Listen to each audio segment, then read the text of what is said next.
Assalamualaikum warahmatullahi wabarakatuh dan salam sejahtera. Bersama saya, Cao. Hari ini saya nak kongsikan sedikit berkenaan bench drill keluaran JetMax, iaitu 13mm bench drill.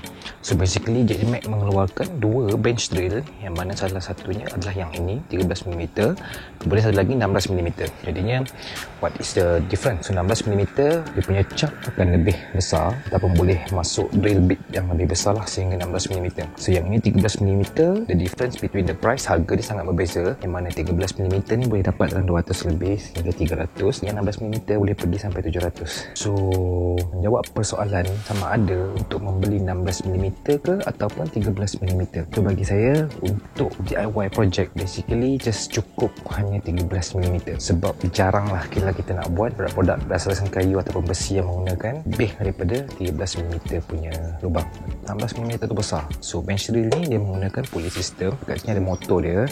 So motor ni akan rotate, akan hantar force tu kepada tali ni, kemudian akan transfer kepada drill cap. So basically dia perantaraan dia menggunakan pulley. Selain daripada pulley ni, ada jenis yang lain yang menggunakan elektrik motor. So elektrik motor punya bench drill yang tu harga dia akan lebih mahal kerana dia menggunakan sistem mainboard dia. Dia berbeza sikit. Elektrik motor punya bench drill dia melaraskan elektrik tu sendiri untuk mempengaruhi putaran drill bit tu.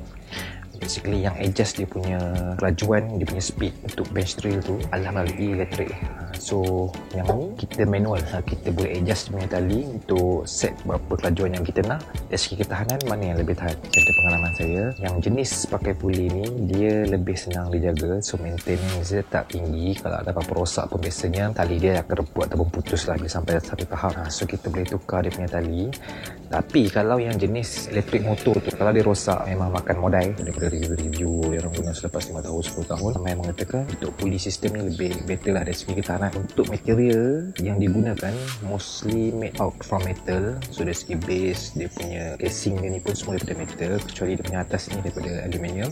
Fungsi bench drill adalah untuk menembuk lubang di pelbagai permukaan. Untuk menembuk lubang, kita kena tahu RPM mana yang sesuai untuk permukaan yang tertentu. Sebagai contoh, kalau kita tebuk kayu, biasanya RPM di antara 500 sehinggalah 3000 RPM. Tapi bila kita tebuk besi, dia ada difference between RPM punya setting. Bila kita nak tebuk besi yang kecil ataupun besi yang nipis dengan menggunakan drill bit yang kecil, so RPM kena tinggi sebab kita nak benda tu laju. Tetapi bila kita tebuk besi yang tebal ataupun menggunakan drill bit yang besar, RPM kita kena rendahkan. So basically dekat mesin ni kita boleh adjust dia punya RPM dengan cara mengubah dia punya kedudukan tali dia. Sekejap lagi saya akan tunjuk macam mana kita nak adjust dia punya speed jadi 5 speed. Apa yang kita boleh tebuk dengan menggunakan mesin ni? So selain daripada besi, kayu, copper, brass ataupun cast iron, aluminium, stainless steel, banyak jugalah material yang kita boleh tebuk.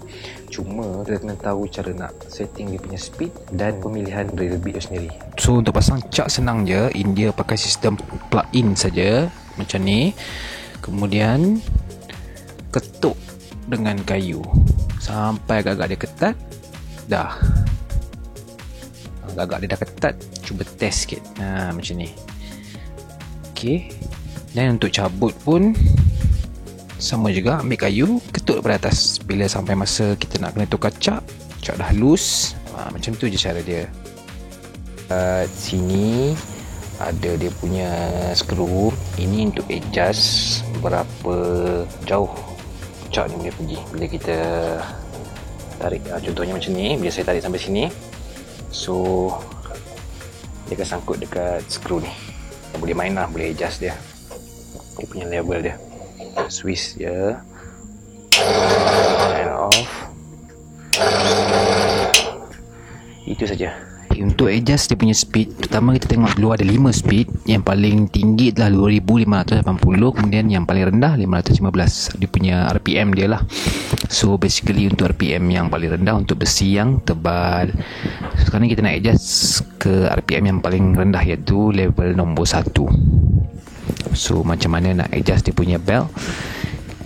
So dekat sini pegang dia punya belt satu tangan, kemudian satu tangan lagi pusing dia punya gear dia.